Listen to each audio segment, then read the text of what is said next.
Thank you very much, and good morning, and thank you, Eric, for those kind remarks. And well, here we are again. 15 years we've been doing this now. Do you believe that? We haven't had this conference for 15 years, but we've had impact for 15 years.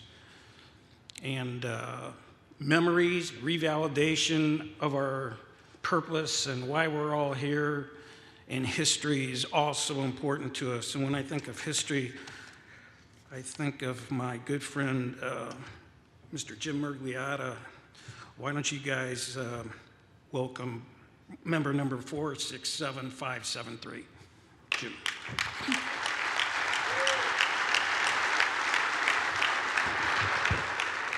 Now, I'm not a gambling man per se, but I think that's probably the lowest book in the room.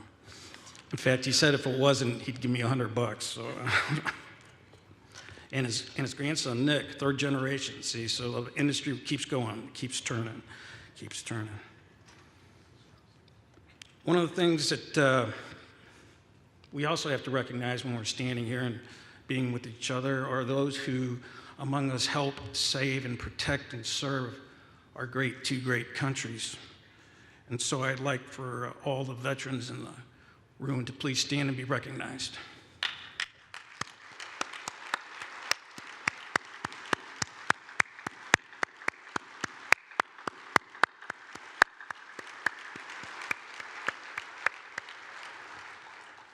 Thank you for your service and dedication to your countries. But there is one veteran in this room, and I know many of you served your countries in very many ways, honorably, bravely, and sacrificed. Many of you have served in combat, but there's one combat Marine in here who I want you all to say thank you very much to for his years of service, not only to the United States of America, but to the ironworking industry. Buddy Cefalu, where are you at, buddy?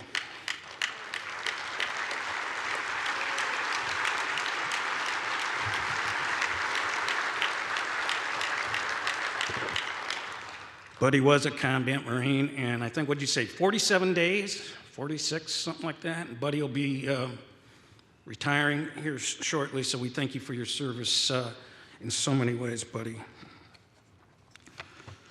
I'm told that last night we think we broke between 1,100 and 1,150 attendees.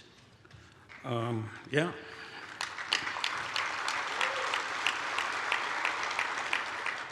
And that breaks the number we had last year.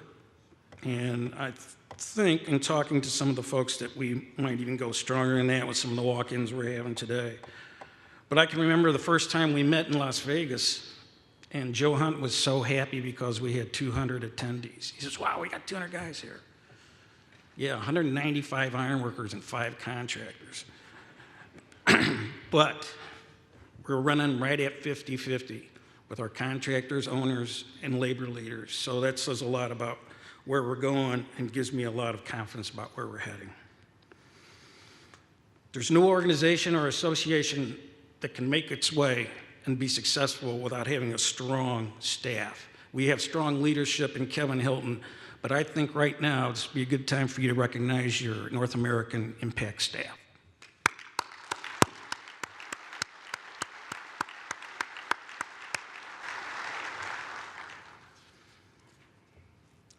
Walt Wise used to talk about the importance of union contractors and ironworker contractors, and he kind of coined the phrase, the local unions don't bid the work.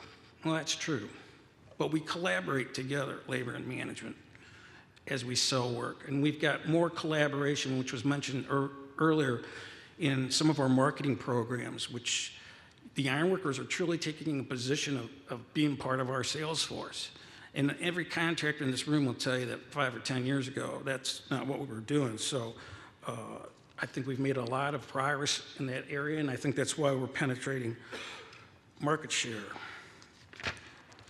Focus is always on safety for everything we do, not only as contractors, but as ironworkers as well. And we have put together a great safety team under the leadership of Steve Rank and Jeff Norris and Vicki O'Leary and Christy. And they're doing a great job. And new plant training initiatives and qualification programs you've heard about and going to hear more about are on the horizon as well. So you don't have to worry about those guys not being busy, because they are. The trustees, what are we doing to improve the industry? Well, we're meeting more, so we're sharing more, and we're learning more. And the heart of this whole organization, in my opinion, are the trustees of the regional advisory boards and your North American legal trustees. So if you're a trustee on any one of those boards, would you please stand and be recognized? Come on, there's more than that in here.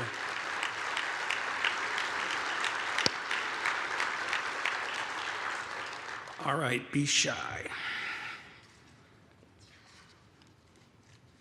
Diversity was touched on a little bit by General President Dean earlier, and it needs to be a priority. And this is one place where labor and management have been working on together, and we've made some successes. We do need to recruit more women and minorities. The market demands increased diversity, and improving diversity leads to more work for all of us. If we say it's just a man's world, we are ignoring 50% of the population. And women represent only 1.5% of the workforce, and this should be 20 to 30%. I don't know. I know there's some areas where they're hitting that. And if half the residents of our two countries are women, I don't think 50% of them want to be iron workers, but it's got to be more than 1.5%. And so we have to go out and recruit and encourage and instruct and really get our arms around this thing to bring us up not only to where the government says we have to be, but we have private corporations, university systems, hospital systems. All the major corporations in the areas where we work now are really sensitive to the diversity issues. And it's not only because it's the right thing to do, but if you want to work there, we better do a better job of trying to prove that.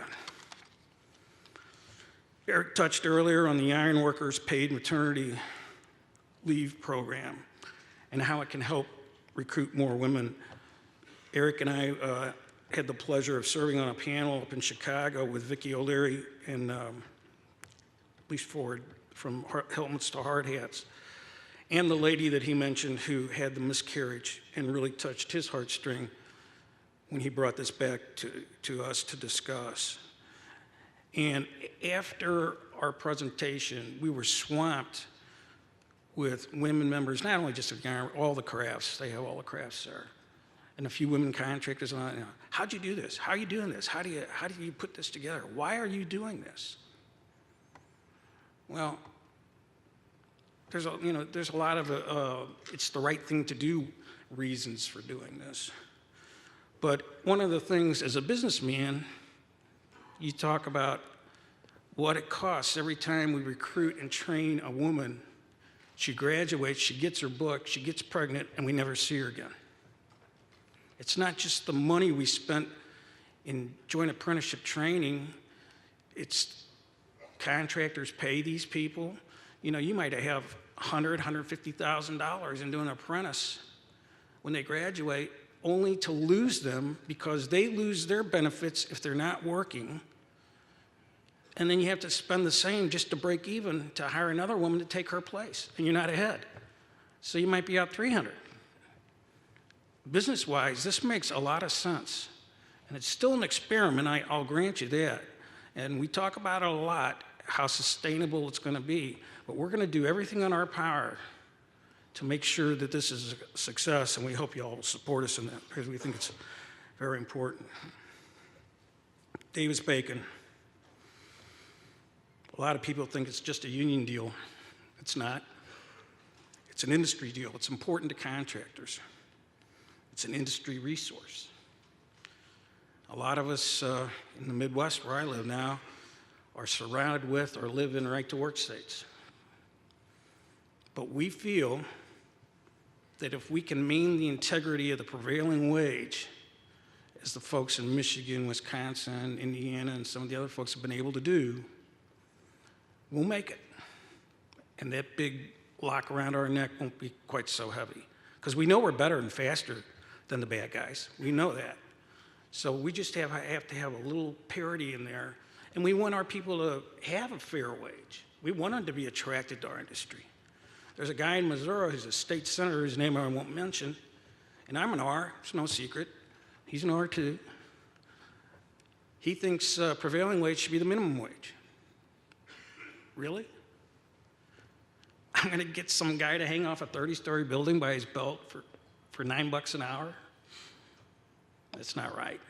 This is what we as an industry have to fight together. And I'm telling you right now, your contractors are tighter with you on this issue than you could ever imagine. And so let's work together and let's get this thing fixed.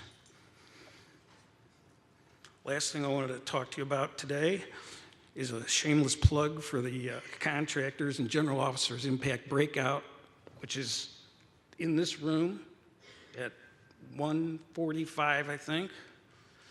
And if you're a contractor, general officer, district council president, and you're not in this room, you're in the wrong place. Every year we have a very stimulating and comprehensive dialogue and conversation about our industry and where we're going and where we've been and what's for the future. And as Eric mentioned to you earlier in his comments, this is a very dynamic time for the ironworkers and our contractors, as he has some decisions to make relative to your governance and leadership in the International Union, and a lot's going to be happening pretty fast. So if you're a contractor, be here. We look forward to seeing you. Thank you for your kind and patient attention.